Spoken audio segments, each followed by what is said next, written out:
Shalom anak remaja, apa kabarnya hari ini? Terima kasih ya, karena kalian masih tetap di rumah saja dan masih mau mengikuti kebaktian online KKR di rumah saja. Oke, hari ini kita kembali lagi ke ibadah online KKR Minggu tanggal 28 Juni 2020. Oke, siapkan Alkitab kalian, siapkan hati kalian, siapkan alat tulis kalian jika diperlukan. Sebelum kita memulai ibadah kita berdoa dulu ya. Mari kita berdoa. Terima kasih Tuhan karena Engkau sudah memberkati kami. Terima kasih karena Engkau masih memberikan kami kesehatan ya Tuhan. Terima kasih karena Engkau masih memberkati kami sehingga kami masih bisa mengikuti ibadah kami pada hari ini. Tuhan, pada hari ini kami akan mengikuti ibadah KKR yang kiranya Engkau berkatilah kami agar kami bisa mengikuti kebaktian KKR ini dengan baik.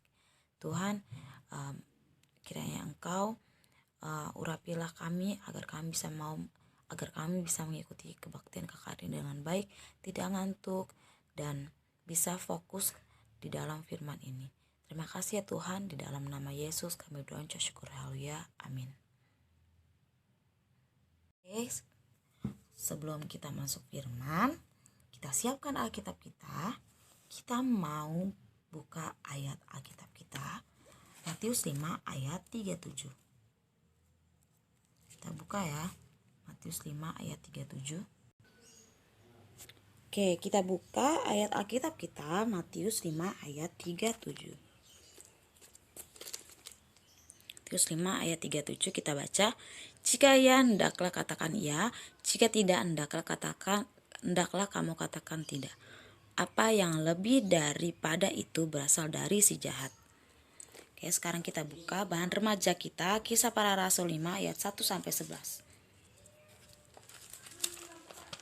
Kisah Para Rasul 5 ayat 5 Kisah Para Rasul 5 ayat 1-11.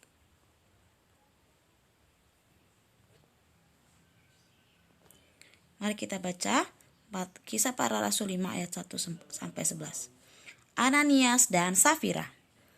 Ada seorang lain yang bernama Ananias. Ia beserta istrinya Safira menjual sebidang tanah. Dengan setahu istrinya, ia menahan sebagian dari hasil penjualan itu, dari sebagian lain dibawa dan diletakkan di depan kaki rasul-rasul. Tetapi Petrus berkata, Ananias, mengapa hatimu dikuasai iblis, sehingga engkau mendustai Roh Kudus dan menahan sebagian dari hasil penjualan tanah itu? Selama tanah itu tidak dijual, bukankah itu tetap kepunyaanmu? Dan setelah dijual, bukankah hasilnya itu tetap dalam kuasamu? Mengapa engkau merencanakan perbuatan itu dalam hatimu? Engkau bukan mendustai manusia, tetapi mendustai Allah.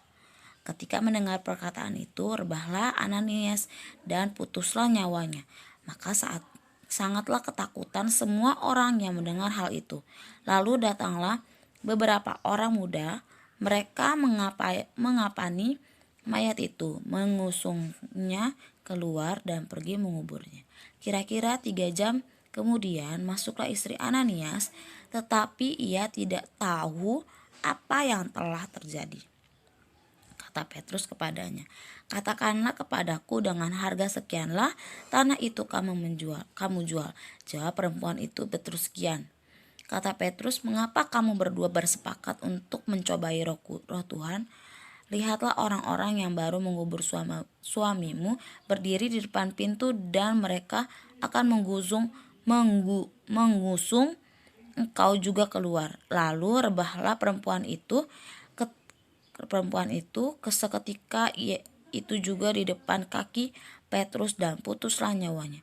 Ketika orang-orang muda itu masuk, mereka mendapati dia sudah mati. Lalu mereka mengusungkannya keluar dan menguburnya di samping suaminya. Maka sangat ketakutanlah seluruh jemaat dan semua orang yang mendengar hal itu. Kita katakan amin. Nah, kita lihat dari bahan remaja kita hari ini adalah Ananias dan Safira. Ananias dan Safira menjual sebidang tanah miliknya. Namun ternyata mereka sudah mempunyai rencana yang tidak baik, yaitu tidak jujur. Ya, menjual sebidang jadi Ananias dan Safira menjual sebidang tanah miliknya, namun ternyata mereka sudah mempunyai rencana yang tidak baik, yaitu tidak jujur. Hasil penjualan tanah itu sebagian mereka simpan dan sebagian mereka berikan kepada para rasul. Ternyata mereka berbohong dengan menyebutkan bahwa itu adalah seluruh hasil penjualan tanah milik mereka. Pikir mereka, toh nggak ada yang tahu kan kalau misalnya ternyata mereka itu menjual sebagian tanah mereka itu, sebagian tanahnya sudah disimpan sama mereka. Dengan melakukan kebohongan itu, mereka akan dianggap sebagai orang dermawan, karena orang-orang nyangka kalau misalnya mereka itu memberikan sepenuh tanahnya mereka ke rasul-rasul itu. Jadi mereka orang banyak itu nganggap mereka itu sebagai orang dermawan, baik, mendukung pelayanan, dan mereka akan dihormati dan dihargai semua orang, termasuk para rasul. Selain itu, mereka juga masih memiliki sebagian uang hasil penjualan tanah itu. Jika tidak rugi, mereka telah berkolusi dan berkomplot untuk melakukan kebohongan bersama-sama lagi.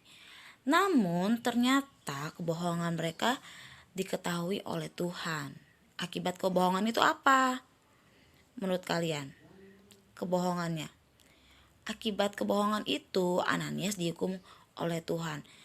Sama juga Safira juga dihukum oleh Tuhan.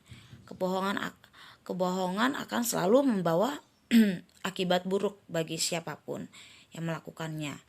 Maka jangan sekali-sekali melakukan kebohongan, apalagi menjadikan sebagai kebiasaan. Nah, ngelihat dari cerita Alkitab kita hari ini, Ananias dan Safira. Jadi dia mendapat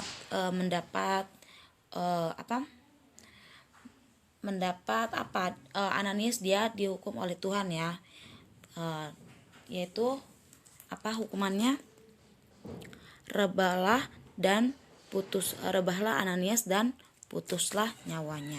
Tuh, hukuman dari Tuhan. Nah, sebelum kita masuk tema kita hari ini, yaitu no hoax, kakak mau kasih satu video untuk kalian. Kalian tonton ya. Check it out. Ibu, jangan diminum.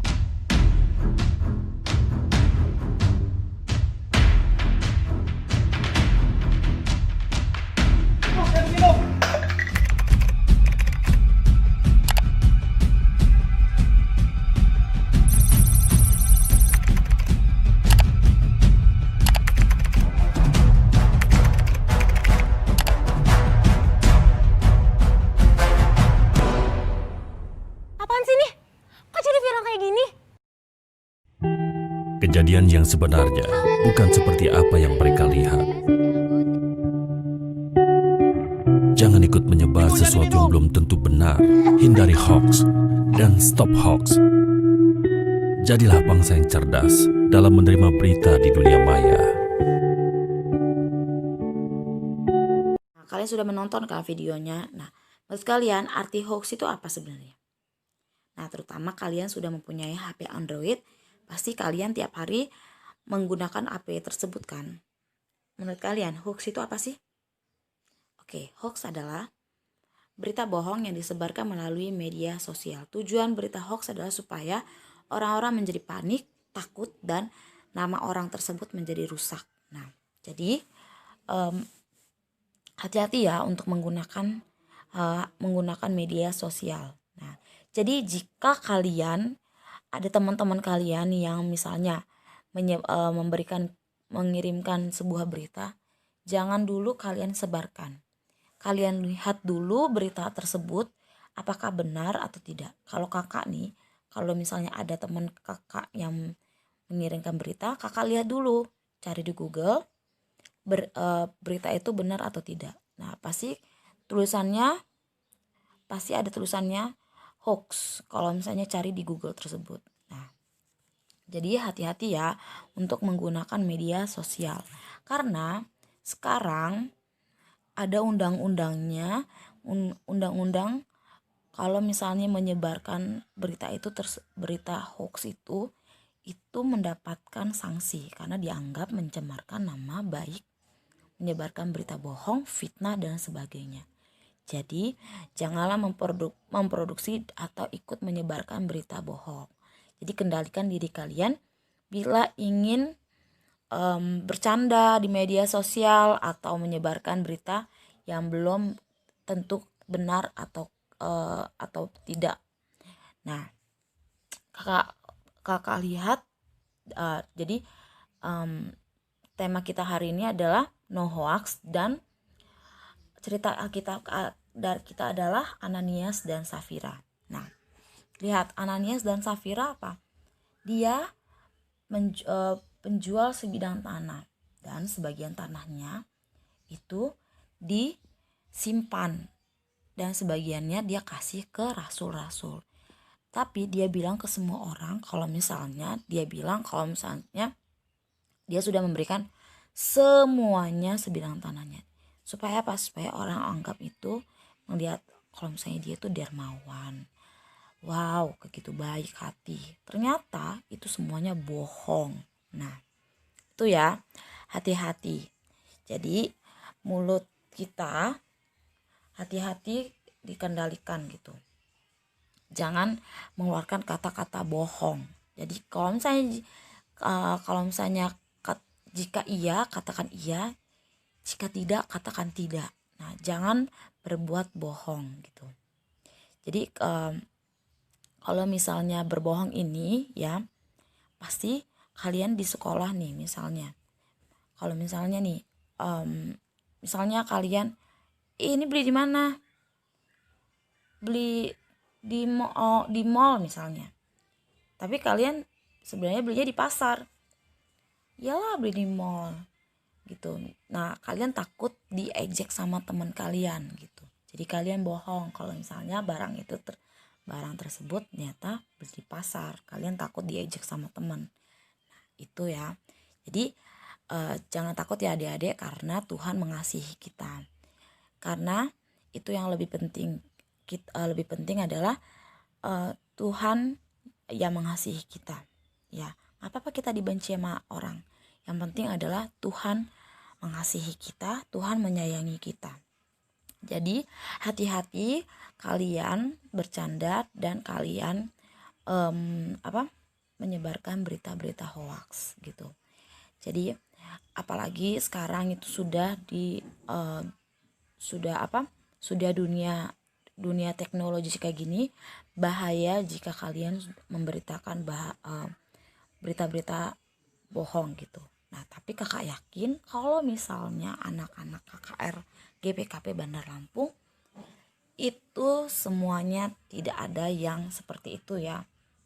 Pasti kalau misalnya ada teman kalian yang ada yang memberikan berita, pasti kakak yakin kalau adik-adik sekolah minggu anak remaja ini pasti dicerna dulu. Nah gitu. Jadi hati-hati ya adik-adik. Kakak yakin kalian semuanya bijak dalam meneruskan sebuah berita gitu, terutama dalam pandemik sekarang ini. Karena bahaya jika berita tersebut tidak benar tapi sudah tersampaikan kepada orang yang tidak tahu bagaimana apakah bisa berita tersebut dicerna atau tidak gitu. Jadi bahaya sekali berita tersebut tersebar gitu. Tapi kakak yakin kalian semua tidak ya. Jadi kakak mau kalian semuanya bertekad untuk selalu bersikap jujur dalam kehidupan kita, dan bertekad untuk berkata jujur di dalam kehidupan kita sehari-hari, dan mintalah kekuatan dari Tuhan supaya kalian bisa terus menjaga jempol-jempol kalian dan menjaga hidup jujur. Nah, gitu. Jadi tetap bijaklah dalam menjaga jempol-jempol dan menjaga aplikasi dalam kehidupan kalian, yaitu hiduplah jujur gitu. Itu saja dari kakak. Semoga firman kita hari ini adalah bersikaplah jujur di dalam kehidupan sehari-hari, terutama di dalam bencana ini ya, di dalam pandemik ini gitu. Itu saja dari kakak. Mari kita berdoa. Terima kasih Tuhan karena Engkau sudah mengasihi kami ya Tuhan. Terima kasih karena Engkau sudah mengasihi kami di dalam firman ini ya Tuhan. Semoga firman ini bisa berguna untuk kami ya Tuhan, agar kami bisa menjaga hati kami ya Tuhan, agar kami bisa terus bersikap jujur dan menjaga jempol-jempol kami, agar kami tidak terpengaruh kepada orang lain, agar kami tidak ikut menyebarkan berita hoax. Ya Tuhan, berkatilah kami ya Tuhan, agar kami bisa menjadi orang yang bijak dan anak yang bijak di dalam kehidupan kami sehari-hari. Terima kasih ya Tuhan, di dalam nama Yesus kami berdoa mengucap syukur. Haleluya, amin. Dalam kehidupan kalian sehari-hari. Oke, kita tutup firman kita dengan doa. Ya Tuhan, terima kasih karena Engkau sudah mengasihi kami ya Tuhan. Ya Tuhan, terima kasih karena Kau masih memberikan kesehatan pada kami, sehingga kami masih mendengarkan firman-Mu pada hari ini. Tuhan, kami juga berdoa untuk tim kesehatan ya Tuhan. Kiranya Engkau terus berikan kesehatan pada mereka, agar mereka bisa tetap semangat dalam menghadapi dan berjuang menyembuhkan pasien COVID-19 ya Tuhan. Kami juga berdoa untuk anak-anak remaja ya Tuhan yang sedang menjalankan sekolah online ya Tuhan. Kiranya Engkau berkati mereka, agar mereka bisa semangat dan terus berjuang dalam menjalankan sekolah online, dan semoga mereka juga bisa tetap mengerti dalam menjalankan sekolah online ya Tuhan. Kami juga berdoa untuk orang tua kami ya Tuhan. Kiranya Engkau berikanlah juga semangat dalam mencari rezeki ya Tuhan. Kiranya Engkau berikanlah selalu kesehatan pada orang tua kami, agar orang tua kami juga bisa semangat dalam mencari rezeki untuk kami Tuhan. Kami juga berdoa untuk kakak guru, abang sekolah minggu kami ya Tuhan. Kiranya dimanapun mereka berada, kiranya Engkau berkatilah mereka dan berikanlah selalu kesehatan pada kakak dan abang sekolah minggu kami ya Tuhan. Ini saja doa kami ya Tuhan. Kiranya Engkau berikanlah terus kesehatan pada kami dan kekuatan pada kami, agar kami bisa terus semangat dalam menjalani karantina ini di rumah kami masing-masing selama new normal ini. Terima kasih ya Tuhan, di dalam nama Yesus kami berdoa mengucap syukur. Haleluya, amin. Oke, itu saja firman pada hari ini. Semoga firman yang kakak sampaikan untuk kalian bisa berguna, dan jangan lupa stay at home dan stay safe. Oke, see you dan selamat hari Minggu. Terima kasih anak-anak remaja. Dadah.